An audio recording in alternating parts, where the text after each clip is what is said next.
Hello, good morning, everybody. Welcome to our the eighth coffee talk already. So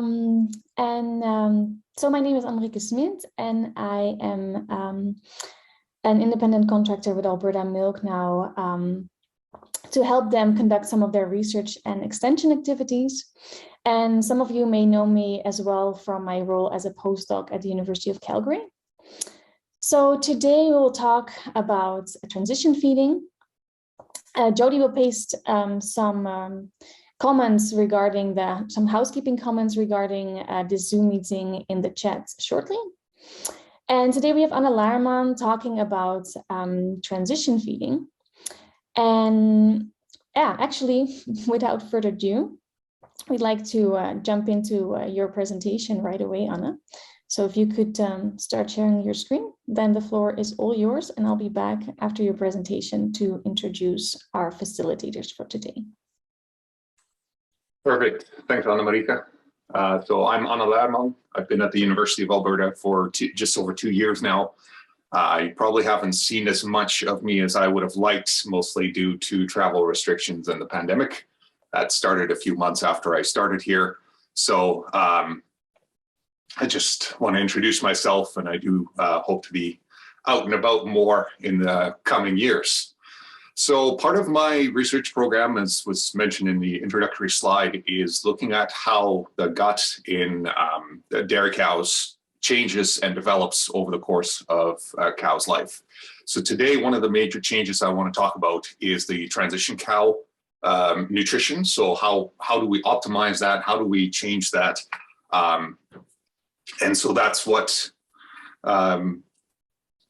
really what we're going to be focusing on today.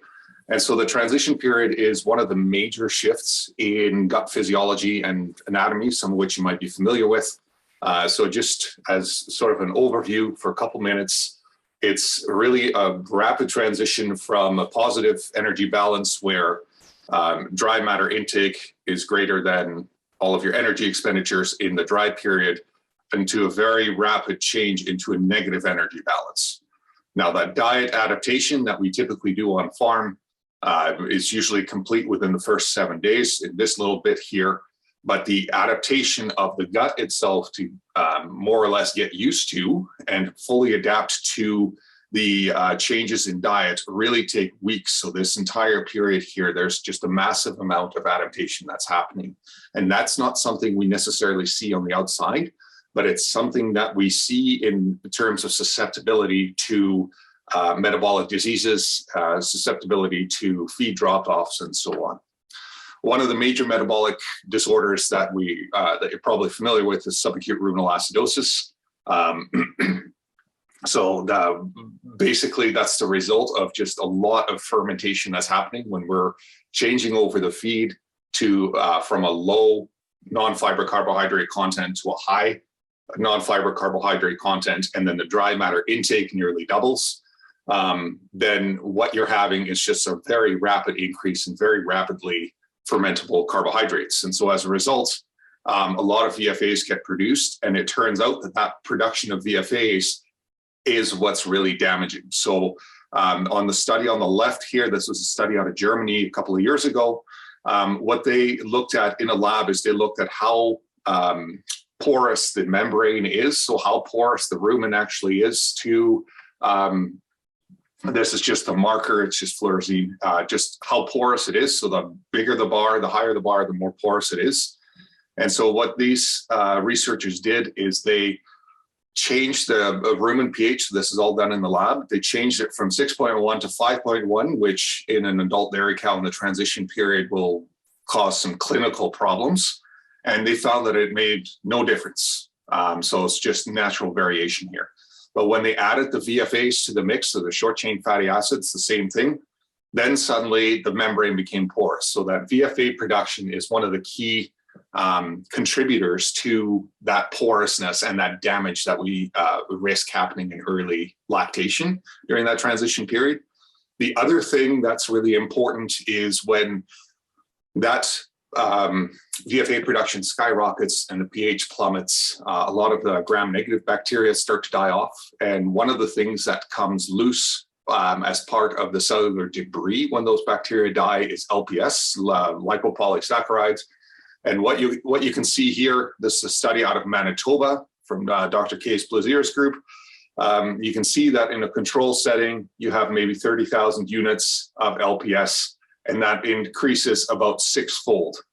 Okay, and so that it really, really is a massive increase, so a sixfold increase as a result of that rapid change that we see during the transition period.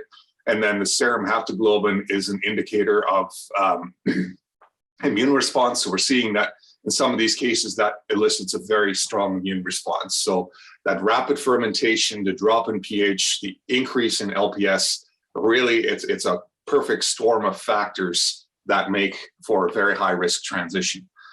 And so if the pH drops too far, one of the knee-jerk responses of the gut is to increase passage rate. And when we increase passage rate, you see that on farm in terms of feces becoming a lot looser. And so that is just making sure that whatever is damaging, we get rid of it as quickly as possible. The problem with that is that the rumen is the foregut, so it still has the entire rest of the gut to go through.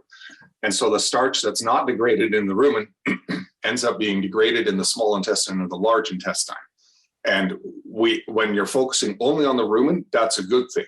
When you're focusing on the gut at large, that is a very risky thing because the small intestine can digest starch quite well, and the large intestine is fermentation as well. But both of those are only one cellular layer thick, so they're much more susceptible to acidosis and damage.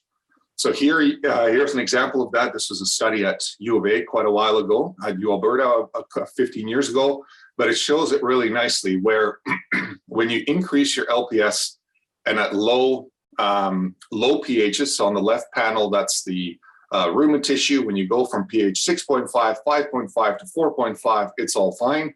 It can handle that low pH. You add LPS to that mix between the white and the black bars, then suddenly it spikes at 4.5. So the combination of high VFAs, low pH, and high LPS is really damaging.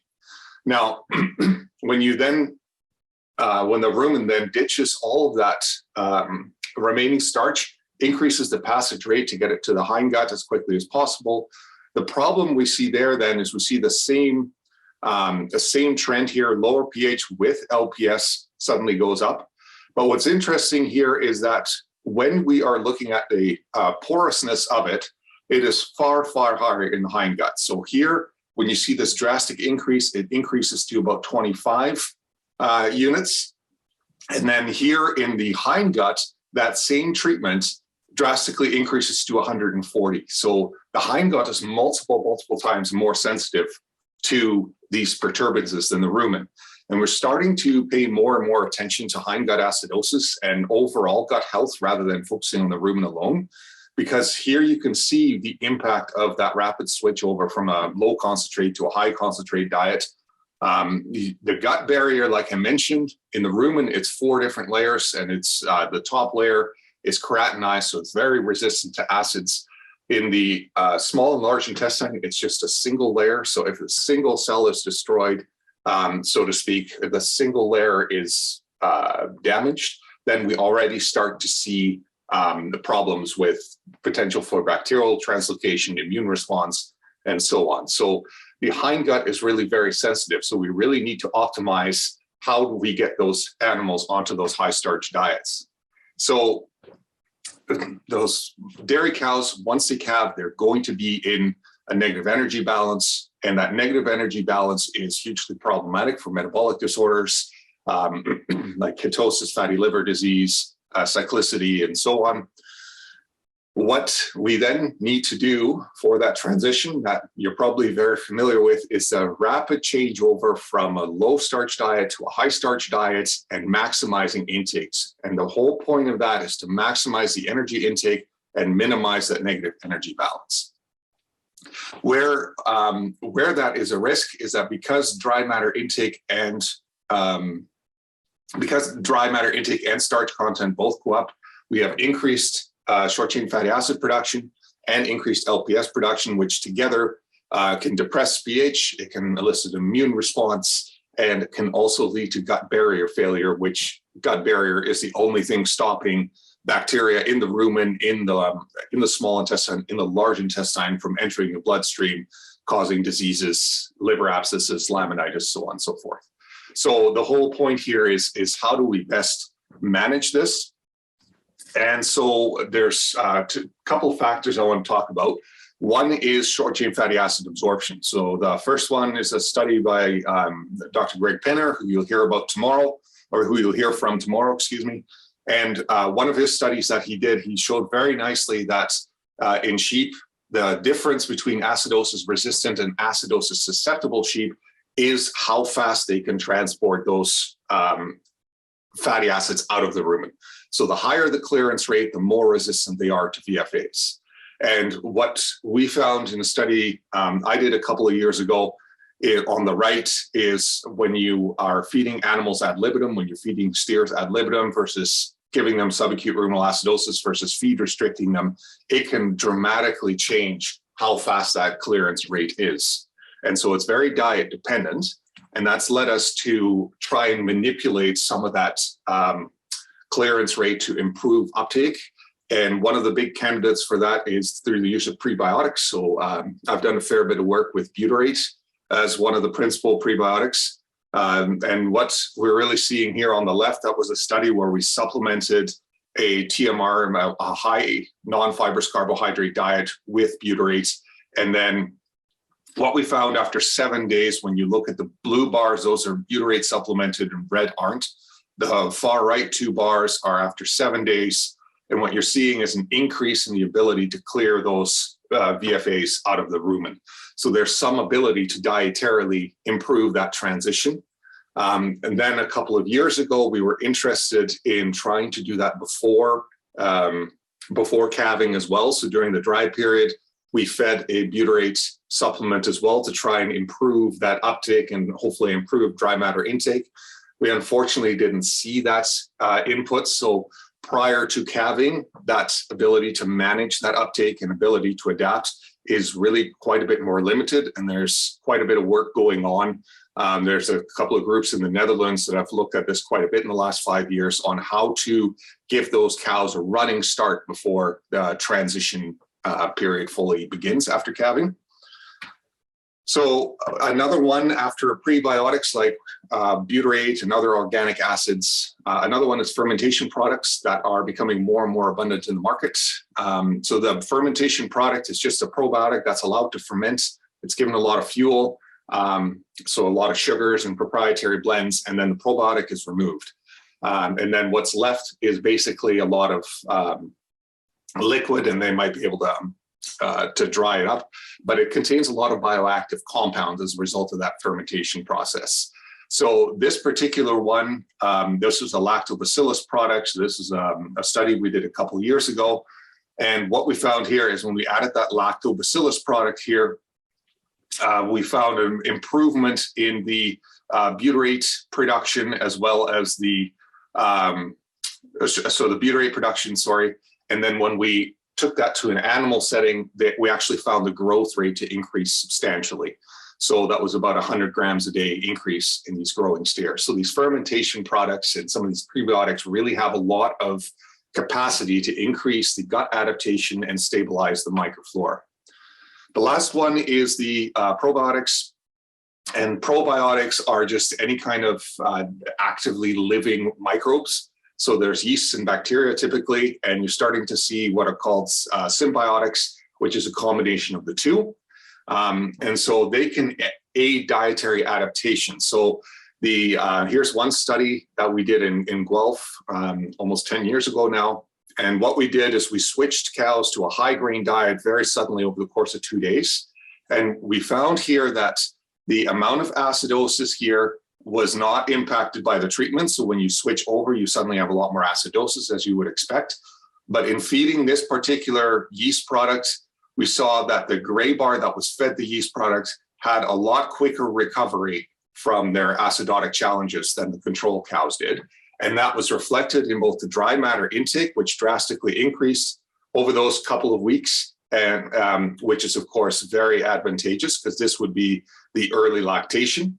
And it was also reflected in milk production. So when you stabilize the microbiome in the rumen and you stabilize you stabilize the rumen pH, you start opening up opportunities to improve that dry matter intake even further and mitigate that negative energy balance.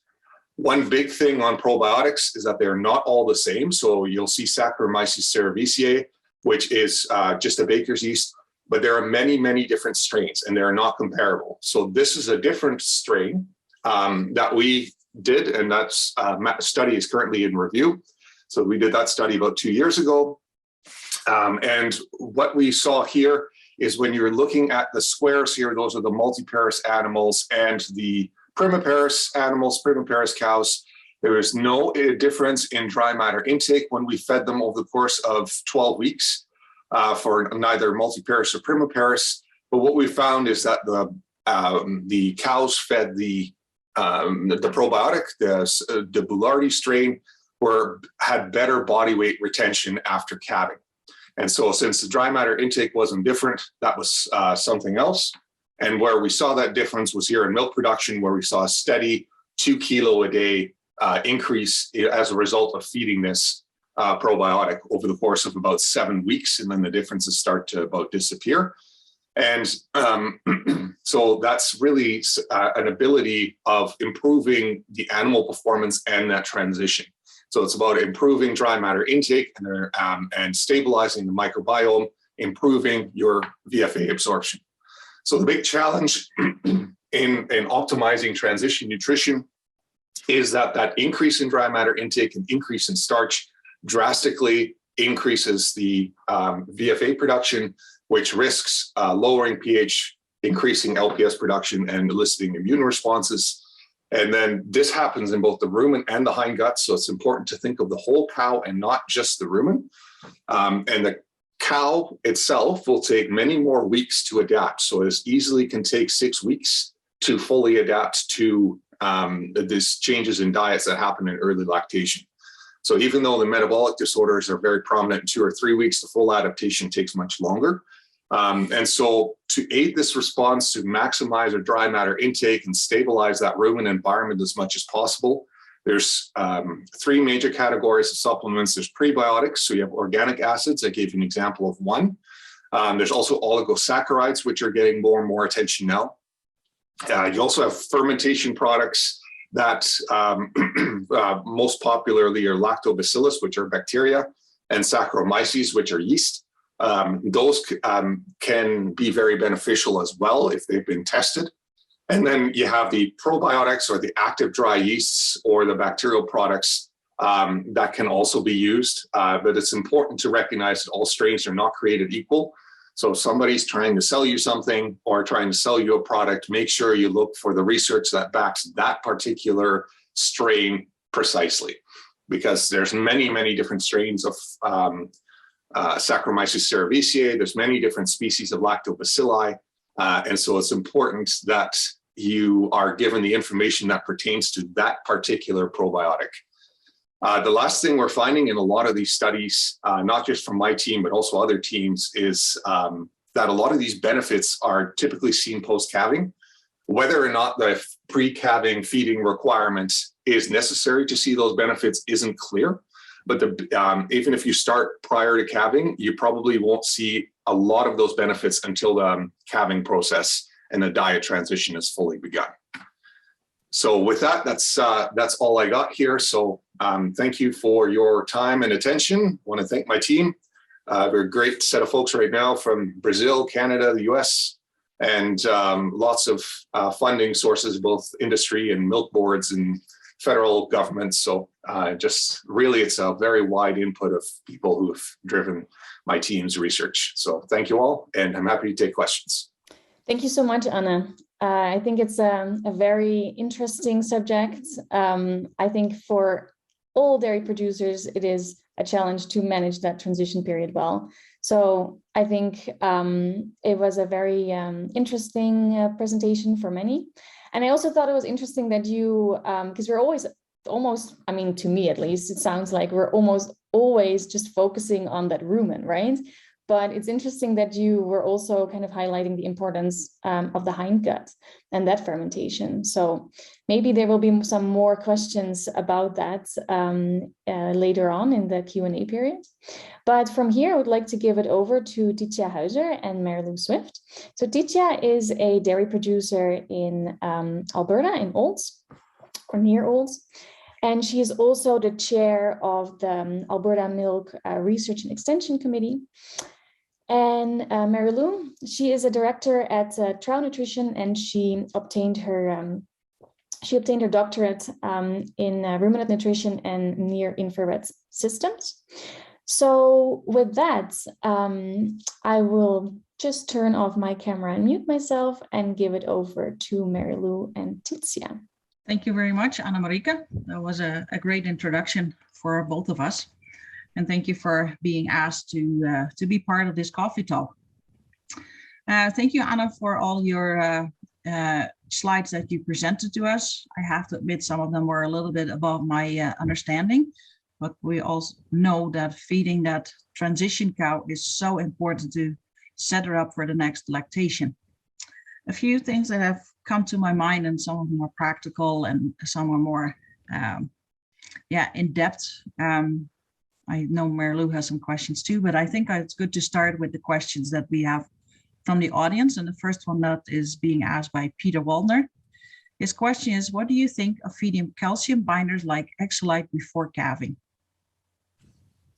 Feeding calcium binders is certainly a possibility. I would very much make that context specific because after calving, of course, when all that milk production happens, it's basically you open the floodgates. You open the floodgates of calcium release, and so the most effective strategy by far is to mobilize calcium reserves prior to calving. So a calcium binder might be able to help with that, but basically the bones are a big source of calcium. So what you want to do is before calving is put them in a calcium deficit. If you can do it dietarily, then they're in that calcium deficit and the floodgates start to open a little bit before calving, so that when calving happens and the milk starts getting produced, it's just a matter of opening those floodgates a little more rather than starting up the whole process. So what that really means is if dietarily you're not having success with controlling milk fever on your farm, then a calcium binder certainly might be advantageous. But before adding calcium binders, I would really check the calcium content of your diet and to see if it's very low or very high. Because if it's very high, then dietarily you can just decrease it. And if it's already very low, then the calcium binders are really a matter of whether or not you have the right blood pH to mobilize calcium from the bones, or something else similar to that. So they certainly have a role to play, but I would not use it as a first line because I think that's far too big for a product such as a calcium binder. Okay, maybe I can have a go. This is Mary Lou. We have another question saying translate all of this info into actual farm setting, and that's from Holger and Agassi. Maybe I can preface that, Holger, if you don't mind, with a practical question. What I think is a practical question. So you talked quite a bit about NFC. I know NFC is a pretty broad category for feed. So taking it to the Alberta, I always like to take it back to what we have in Alberta, have in our backyard. So you have barley, you have wheat, you have peas. This year we're feeding a lot of corn. Instead of just looking at NFC directly, should we be looking at the type of NFC and how does that fit into the work that you're presenting today? So feeding a barley versus a corn or peas, etc., that have like a resistant starch. If you could maybe talk a little bit about that. Sure. So the type of starch, so you're right. First off, NFC is very broad, and that's deliberate because the NFC are just rapidly fermentable as a group by and large. So that fermentation is really what's driving a lot of these problems and risks that we see in early lactation. So in terms of crop specific, yes, there are differences between barley and wheat, especially, and corn. Corn is a lot better. Peas as well. I've not seen a lot of pea silage, but I have seen quite a bit of triticale silage as well. And really what that comes down to ultimately is how quickly you can introduce it, how much it needs to be processed. The big thing you want to manage is the rate at which it's fermented. So if you have something like corn, you can process that a heck of a lot more than you can with barley.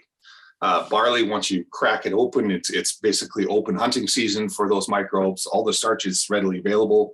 Whereas with corn, it's more like a pomegranate. You have to pick out each individual seed. And so that different rate makes a big difference. So if you're feeding that, if your nutritionist has a formulated diet, if you got your 45% NFC and you're using barley and you're finding a lot of acidosis issues, then maybe rather than switching to corn, you could also try processing your barley less, or using a lower inclusion rate and partial replacement. But that's really going to be different from farm to farm. And that's really something that needs to be done in conjunction with a nutritionist and in a lot of follow-up to monitor feed intake, to monitor animal health, and make sure that that strategy, that diet is going to be successful on farm. The supplementation strategies I mentioned, so I just wanted to give you an overview of a lot of products and possibilities out there. Those are things that you would add to your feed, and they're fairly little. So that probiotic study that I showed at the very end, that was just 12 grams a day per cow. So it's just a powder. You just add that to your feed bunk, and the cows eat it in 30 minutes, and that's all it took. So basically what we're looking at then is if you have that pen of early lactation cows, say you keep them in there for 9 weeks, 12 weeks, however your management system is set up, that would be the pen to hit with all of the supplementation strategies. Because the big point in that transition period, especially in early lactation, is you want to drive up the milk production as quickly as possible, because the higher the peak, the greater the total lactation milk yield will tend to be. So the peak milk production is one of the key factors that determine how much milk you're getting. So finding those supplements, whatever are those dietary strategies, making sure it's very closely paid attention to in your early lactation pen, whether it's high producing or low producing, is really where you can limit your input costs of buying these products and really get the maximum benefit. So do you want to tackle Holger's question about taking your philosophies and putting it on farm, or do you figure you've covered that with what you've just said? Well, I was going to say that's, how do I put this? That's a bit broad of a statement. So I will, try and do my best, but basically look at your early lactation cows, really monitor them closely for feeding, signs of acidosis. So if you have a lot of frothy feces in your pen, if you have cows going off feed, droopy ears, things like that, they're not very alert, then you likely have some nutritional issues that could use addressing, assuming you don't have infectious diseases. And that is something where using some of these supplements in that particular pen would be very, very advantageous. So if you take your cows from your maternity pen into your early lactation pen, whatever feed you put in there, even if your feed's all the same throughout lactation, dump your feed in there and come in afterwards with a bucket and just each spread out the supplement that you might like to add to give the cows that benefit. So that's the sort of on-farm strategies that should, fingers crossed, be fairly implementable. But there's so much variation in how different farms operate. It's very challenging for someone like me to give you a one-size-fits-all answer.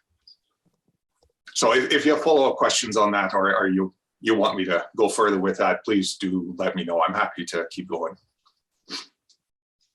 Okay. Titia, do you want to take over? Yeah, we have another question here in the chat. And the question is, can Anna please talk about the role potassium plays in a transition cow? We used to feed a low potassium grass to our close-ups. Now we don't look at potassium levels anymore, but if we feed a calcium binder, and it's very successful. It must bind potassium too, because we do not have milk fever anymore. So if you can comment about potassium in the transition cow and how that works with the binding possibilities there? So potassium, as far as I know, is not directly bound by these binders. That gets into a whole bunch of chemistry that's, in my opinion, not as interesting for a talk like this. But one thing that potassium does is it's very physiological. So I talked about releasing those calcium reserves, and the bones are really a big, huge calcium reserves. You also have increased absorption from your from the gut, but the big thing in those early lactation cows is calcium reserves in the bones. It's because bones are not static; they don't just build and stay. They're constantly calcium can be deposited or removed, and so on and so forth. One thing potassium does is it helps control the rate of release of that the calcium into the blood. So the potassium specifically. So you're probably more familiar with DCAD if you've heard of that. You're trying to limit that potassium, but the thing about DCAD is it's a bit of a misnomer. What it's actually looking at is how much calcium is being mobilized. So potassium, if I remember correctly, I can look up in a minute here, is one of the things that's limiting the amount of calcium released from the bones. And so if you increase your calcium, then you increase that inhibition. And so what you're really looking then for with a calcium binder, if you have another method of keeping the calcium levels low, then the body is just going to compensate for that and release more and more calcium. And that's probably why you're not seeing milk fever. Because the important thing about calcium is it serves two functions. One is the calcium in milk production, and that's the one we're most familiar with. The other one is in muscle contractions. So every time we move a muscle, whether you're moving my hand or you're nodding along, that is all done because of very, very small calcium releases. And so in order to survive, calcium is very, very, very tightly regulated. So any decrease in calcium has to be immediately compensated, or else you lose that ability to move your muscles. And that's why milk fever is a problem. When those cows go down, they're lacking the calcium to contract their muscles properly, and they effectively just go paralyzed. So anything you can do to mobilize that calcium to make sure those minimum levels are met for muscle contraction will really help. So if your calcium binder is helping and it's doing the job for you, then you don't need to worry about potassium content of your feeds. So it's really about finding a solution that you're finding most effective on farm. Calcium binders are certainly one of them, but if you're not using a calcium binder, then I would say you definitely have to pay attention to potassium content and calcium content of your diet as well to make sure that you start mobilizing that calcium before the cow calves.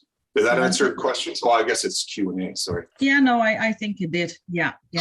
No, and it's good to have more tools in your toolbox to manage those transition cows. And on our farm where we have mostly jerseys, I think if you can manage your dry cow period well, then milk fever does not have to be a problem. And so far we're doing quite well. And I think, in managing your older cows, a calcium bolus is an easy tool as well. I do have another question for you. I observe that sometimes in the manure, you see that the cows are shedding some tissue, which I always think, is the lining from something inside that cow. Can you maybe comment on that a little bit?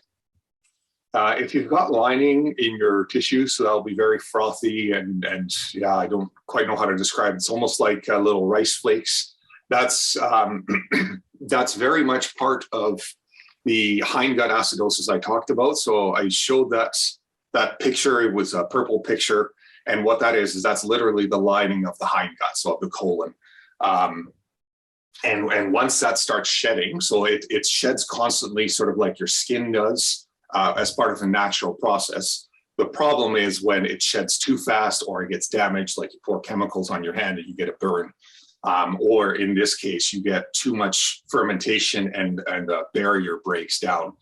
So that's one of the things you'll see if you're seeing that tissue being shed in your feces and it's getting kind of foamy and you get those little rice flake kind of looking things, that would suggest you've got a pretty substantial hindgut acidosis issue going on.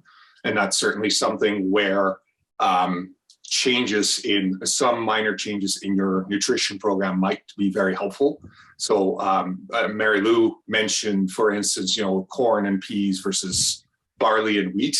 And again, that's something to talk with your nutritionist about, because that might make a pretty substantial difference, because peas and corn are much harder to digest. So they're much more likely to end up in the hindgut than barley and wheat. And so it's really, there's no answer key. It's just constantly fine tuning and tweaking and trying to get slightly better performance. But fecal scoring and looking for things like tissue in your feces, in your cow's feces, is definitely one of the important things to do in that early lactation period. It's just that I observe it differently, not the way you describe it. I'm unfamiliar with that. It's more like it's pieces of skin that are still in there. And maybe it's after they've calved recently that the uterus is still cleaning up. I don't know, but that is a bit hard that would be in the feces, but it's not the way you describe it. It's more like there's pieces of skin in there. And it's rare that you see it. Entire pieces, then, yeah. And you're certain it's coming from the colon, then it's either undigested feed. So I don't know if you have hulls or husks or anything in there, but otherwise, if it is fully skin, then that's pretty severe if you're seeing visible chunks. Yeah. Okay. Yeah, looking at manure is an important thing, because the manure can tell you so much on what is happening inside that cow. We talked a little bit about the supplementation products, and we're not using any of those, but do you have any kind of indication of price? Is it really pricey to feed those products? Does it really make sense financially? You described already the efforts that you have to put in, be specific on feeding a little bit pre-calving and then targeting those fresh cows after calving, even though the rate of application is fairly low. You're talking small amount of grams a day, but you probably only start feeding that when you have a substantial problem on your farm, and then you try and fix it any way you can. But I was just wondering if you have any idea of the cost, and if there's a difference between the prebiotics and the probiotics. If you can talk about that a little bit.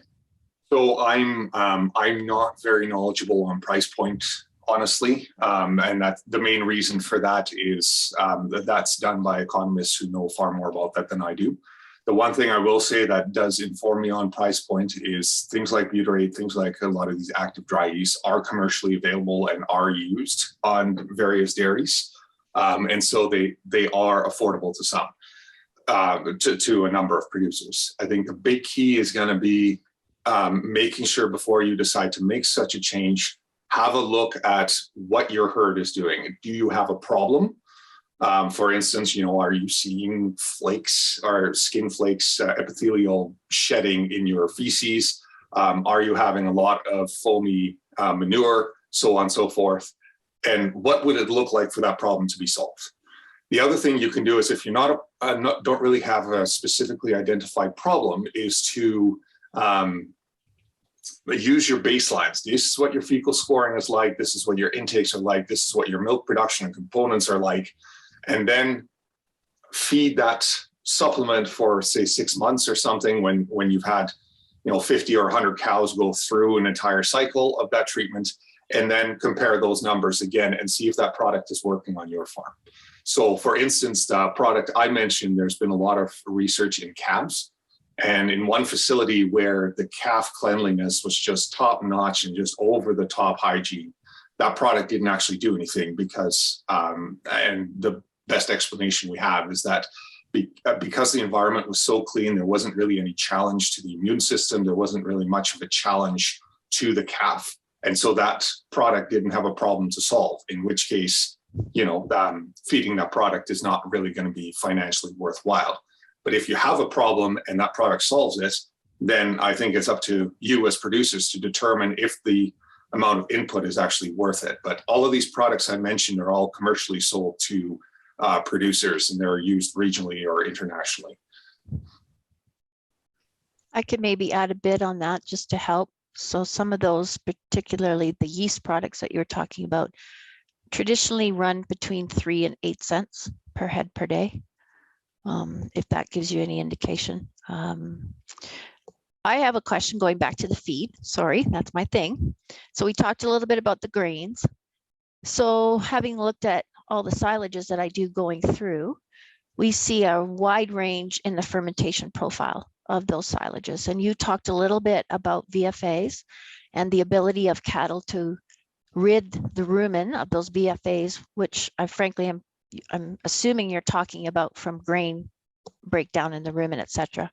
But does the VFA, i.e. the acetic and butyric acid within silages, have any effect on that VFA type of thing in the rumen? Because we do see this past year, I've seen acetic acid values as high as 6% in silage. Butyric seemed to be higher, particularly in some of the barley silages that we were processing. What is your comment about the acids that might get to the rumen from silages? It's a question I get all the time, so I'm just passing it on to you. So my best understanding of it, I'll just preface that by saying I haven't studied it directly, but 6% does seem quite high. I've historically not worried about it because the VFAs produced from the fermentation of the remaining starches and fibers far exceed whatever went into the silage product. So well, 6% is a bit high, but if you have 2 or 3% or something like that, that's going to be a rounding error when you look at the entire rumen environment and how much VFA it's producing. Where that transition to making a significant impact is, I don't know off the top of my head, unfortunately. But I suspect the far bigger problem isn't so much the acetic acid and butyric acid, those silage acids that you're bringing in. It's the rate at which you're bringing in all those acids. And so even if your silage acids go from 3% to 5%, I think that's still going to be overshadowed, especially if it's barley silage, by just the sheer rate of VFA production once those cows are eating that barley silage and fermenting it. It's, in my best estimate, very quickly going to overshadow the acids that were in the silage. We had a couple of more questions. One is, we feed a high sup diet in the close-up, 15 pounds. There is some beet pulp and soy hulls in there. Can you or me explain why that helps my cows transition so well? And since you're the guest speaker, you get the question. Well, I will answer a little bit, but very much encourage you to just add on as you see fit. So beet pulp, for instance, has been used in a number of places. So I've used it in calves, and it tends to be, it's a little hygroscopic, so it absorbs water. So we have to be careful with the inclusion rate. But one thing that beet pulp seems to do really well is provide a low rate of fermentation, but a very steady one. And so in calves, we found the same thing, that it can manage intake really well with the fermentation being a lot slower. And so that might be part of it. And same with soy hulls, they're very high fiber, slowly digestible. And so having some of that, that digestibility in the close-up periods, that supplement basically makes you go from that really Goldilocks diet of just right, but very low energy, low fermentability, and starting to ramp it up a little bit so that your cows have a running start by the time the calf drops. But yeah, Mary Lou, if you have more to add to that, or by all means. Oh, it's a good observation. We do find that products like beet pulp and soy hulls can seem to stabilize intake, and you're probably right. It has something to do with the degradation of the soluble fiber versus a starch soluble fiber, and just a more even provision of byproducts from that. Yeah, I don't know that I have much more to add. There was another question here. Any products you can add to the fresh pen, like a spray-on or a top dress or forage, just for extra goodies to help or spur them along, just to minimize this negative energy balance as much as possible? So with your fresh pen, certainly you can spray on all sorts of sweet goodies to get them to eat. But the The big message I would drive home is that your fresh period, nutritionally speaking, doesn't start when the calf drops. It starts in the close-up. It's how much of a running start do your cows have to increase that dry matter intake, increase that fermentation before the calf drops, and increase the calcium mobilization as well. Because if you're starting from, and I've seen this too, you're starting from that high straw diet with very low energy content, and then over the course of 1 or 2 days, you switch it over, and you want to give them fresh hay, you want to sprinkle on some molasses or some other sweet things to get them to eat more. At that point, you're already running behind. So fresh pen is certainly advantageous, but it's not the key place to start. The key place to start is right before. So specifically for a fresh period, I'm not sure. It's really sort of the Goldilocks approach of just right. You just need enough energy, as much energy as you can get, but as long as that energy is digested, fermented, and used properly. Because if you're just throwing on a whole bunch of sugars and energy just to make sure that their energy balance is minimized, if you then get acidosis and their passage rate increases, a lot of that energy is just going to come out the back, and it's not really going to help solve your problem. And it may actually create new ones. So I'm not specifically familiar with fresh cows. The only strategy I've seen in fresh cows is having free choice hay available to help them manage their acidosis risks, but not all farmers do that. So we did talk about, sorry, Tizia, I have one more question. We talked about NFC. We particularly talked about starch, but there are some producers that are very a high proponent of sugars in the diet, actually add whey permeate or again beet pulp because it does have a sugar content. Kevin would like to know about giving fresh cows 300 cc's of glycol pea mixture, and if you think that's a good practice. So that will really depend sort of on your farm. So it's not a bad practice in and of itself. If you find that without it, you're having a lot more problems with ketosis, then clearly it's working for you. And if using that prophylactically, so just putting it as part of the diet rather than waiting for cows to be ketotic and dosing them individually, if that makes sense for your management practice, that's a wonderful thing. I can't imagine it hurting. The reason glycol works so well is when it ferments in the rumen, it produces a lot of propionate, a very disproportionate amount.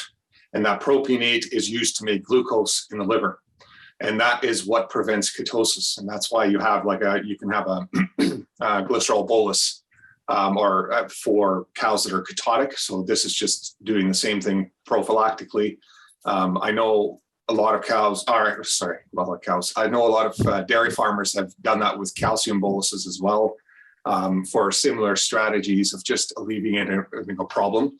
The issue you're really going to need to address in your herd is what is going to make sense for your herd. Does it make more sense labor-wise, management-wise, observation-wise to do it prophylactically and make it part of the feed?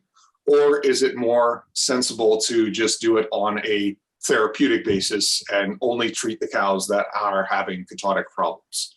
So that's not a question I can answer without sort of seeing your farm and seeing your numbers. But in terms of glucose supplies in fresh cows, that's hugely important because that's when they're at a very high risk of ketosis, and those products are very effective in alleviating that risk. Tizia? Thank you, Anna. We have one more question and then we'll start to wrap it up. The question is, if you have heifers in the lactating herd to help with training in the barn, how long before calving would you recommend doing that so that the higher nutrition does not affect the transition period?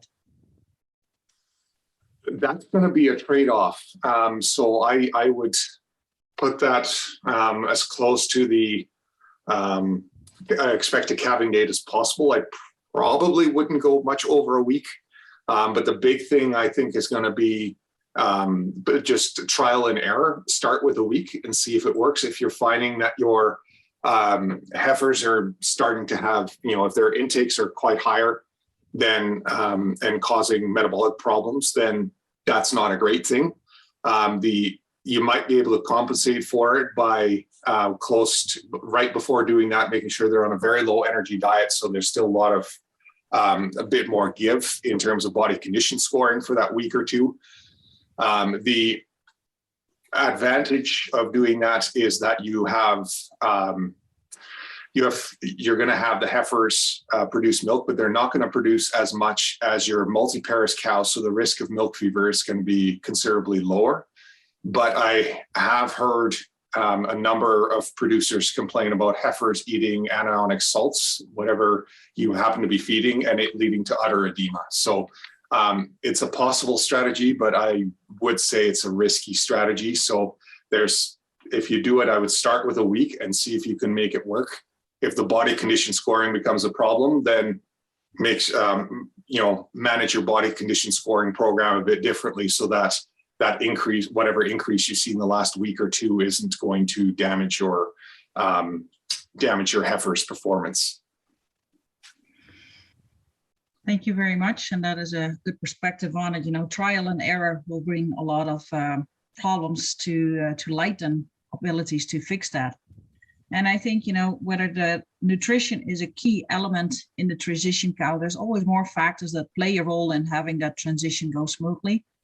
I know for us, we try to give our dry cows lots of exercise, which means letting them go outside, whether it's summer or winter. They will go outside if you give them a choice. And I think the vitamins from the sunshine are really important too. And just the exercise, and healthy animal is better prepared for a big transition than an animal that is kind of cooped up and has limited ways of exercise, of movement. So having that big pen either outside or inside will help for the transition as well. And I think there's so much information out there. We'll all have to see what works on our farm, and don't always reach for the easiest solutions. Have your team involved, have your nutritionist, your veterinarian, everybody around the table, and do the investigation on what are we doing right, what can we do better. Is it a nutritional issue? Is it a housing issue? Is it an environmental issue? There's a lot more things that need to be discussed when we talk about that healthy transition. And we are in an environment where a lot is changing. It's little things like we're looking always for a calving interval that should be short and sweet. But nowadays, with either a surplus calf problem, or we can control whether that cow has a beef calf or a sexed calf, our industry is exposed to many things that will be different in a few years from now. And I think the big lesson is be adaptive, be flexible, look at your possibilities, and adapt where you can.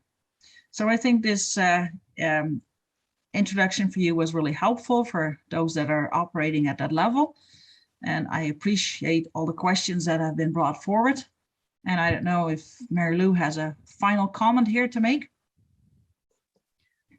No, thanks, Titia. I think there was some very good information presented today, lots of food for thought. Always like to bring it back to how we run dairy herds in Alberta. And we have a number of products that we can use. We talked about trying out new products, and that is something that I highly encourage, but I also highly encourage producers to find a way to evaluate those products. I know several of the producers I work with look at things like income over feed cost. If they add something into the bunk, do they see it? They can see the milk production, but can they also see dry matter intake? Unfortunately, I think with transition cows, the usual herds that we work with aren't big enough to have a separate transition group, so it makes evaluation of products a bit more difficult. But definitely, yes, there's a number of good products on the market with good, as Arno said, good scientific research behind them. But a way to analyze the impact of those on farm, I think, is very important. So I just like to thank everybody for the opportunity to participate. And yes, that's about it. Thank you, everyone. Thank you, Anna, for all of your answers to the questions, and from bringing this very high-level scientific knowledge also down to what is practical on the farm. That can be a challenge. So thank you for doing that. I think you did a great job. So a lot of food for thought for the producers. And also thank you so much, Titia and Mary Lou, for facilitating this talk. I think you brought in a lot of your own good perspectives, which made the whole conversation much more rich than when we would have just done a Q&A. So thank you for that. And thank you to all the attendees for all of your questions and for attending this talk. And we will send all of today's registrants a link to the recording of this talk, as well as any relevant papers that Anna hopefully can share with me related to today's topic. And something we would all like you to do after this webinar is over, you will get an invite to answer a survey, and we really appreciate if you fill out those questions, because it really helps us to improve these events. Tomorrow's coffee talk will be the last one of this series and will be by Dr. Greg Penner on feeding in systems using automatic milking systems. So yeah, we hope that we will see many of you tomorrow. And with that, thank you to everyone once again, and have a great day you all.